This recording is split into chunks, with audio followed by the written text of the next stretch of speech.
Bonjour, je suis le professeur François Hab, urologue à Paris. Aujourd'hui, je vais vous expliquer quels sont les examens nécessaires à faire lorsque l'on souffre de fuite urinaire.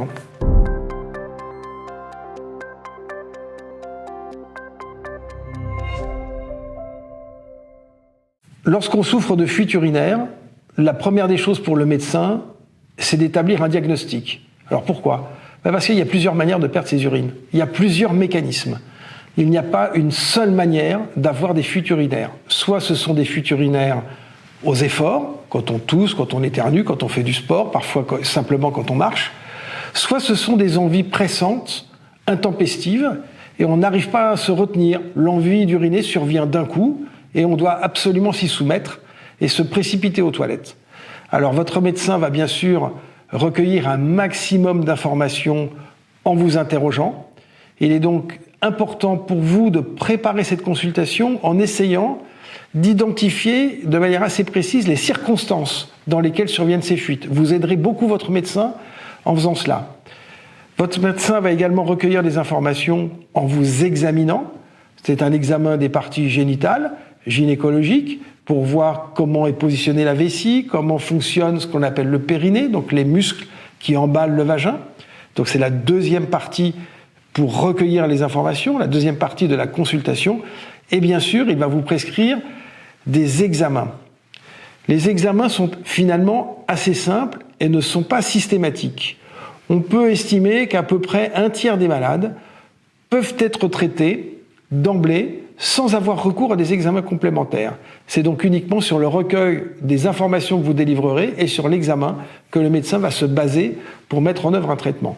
Mais s'il l'estime nécessaire, il est possible qu'il vous demande un examen d'urine pour vérifier au laboratoire, pour vérifier qu'il n'y a pas d'infection. Il est possible qu'il vous demande une échographie pour avoir de l'imagerie et analyser le positionnement des organes, le positionnement de la vessie, le positionnement de l'utérus, et avoir ainsi des informations qui lui seront importantes. Il peut surtout vous demander de faire ce que l'on appelle un catalogue mictionnel. Alors c'est un mot un tout petit peu compliqué qui est en fait très simple. Votre médecin va vous demander pendant 1 ou 2 jours maximum de recueillir un certain nombre d'informations. Première information, notez scrupuleusement l'heure à laquelle vous allez faire pipi. Pas très compliqué. Deuxième information, de noter la quantité d'urine que vous émettez lors de chaque miction.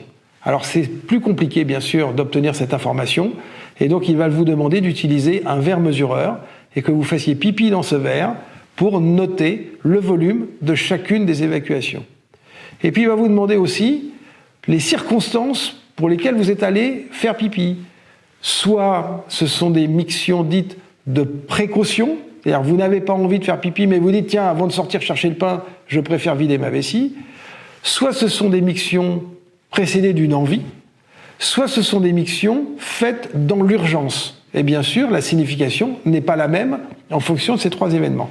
Ce catalogue mictionnel est l'outil peut-être le plus important dans votre prise en charge pour établir le diagnostic. Enfin, 2 autres examens peuvent être demandés. Une cystoscopie qui consiste à regarder dans la vessie avec une petite caméra. Cet examen est totalement indolore, donne simplement envie d'uriner, se fait au cabinet de l'urologue, sans préparation préalable. C'est un examen très simple à réaliser et qui donne beaucoup d'informations. Ou enfin, dernier examen, le bilan urodynamique, qui est un nom un peu compliqué, mais qui est un examen qui servira à analyser le fonctionnement de la vessie et le fonctionnement du muscle qui permet la retenue des urines, qu'on appelle le sphincter urinaire. Donc voilà, l'exploration d'une incontinence urinaire, ça repose sur ces 5 éléments: l'interrogatoire, l'examen, le calendrier mictionnel, l'échographie et parfois cystoscopie et bilan urodynamique. Avec ça, votre médecin fera le diagnostic et mettra en place la stratégie pour vous traiter et vous soulager de ce problème. Si vous avez aimé cette vidéo, pensez à liker et à vous inscrire sur notre chaîne YouTube pour que ces informations puissent le plus possible diffuser auprès des patients.